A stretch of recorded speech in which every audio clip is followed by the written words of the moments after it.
وعلى أهل بيته الطيبين الطاهرين. اللهم صل على محمد وآل محمد.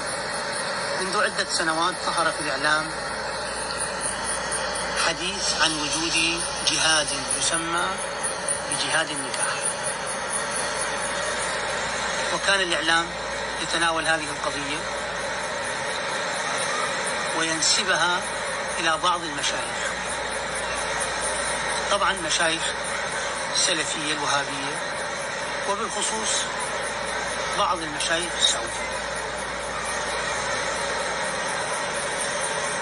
بغض النظر عن الجهة التي نسبتها أو كيف نسبتها، هل فعلا توجد فتوى تقول بأنه من حق المرأة أن تجاهد جهادا يسمى جهاد النكاح؟ هل يوجد عالم أفتى بهذه الفتوى؟ هل ثبت من خلال الأوليات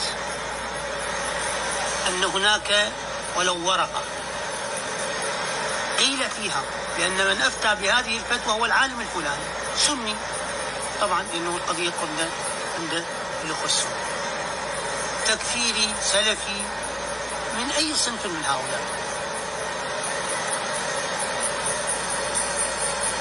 أتيت بهذا المثال حتى أقول بأن الحقائق الإعلامية التي يروج لها بطريقة محترفة من الصعب أن تقنع الناس بأنها لا وجود لها.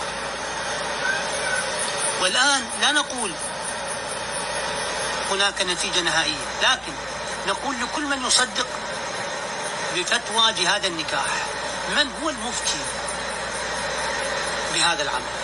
أعطونا اسم المفتي. هل أفتى العريفي، العرعور؟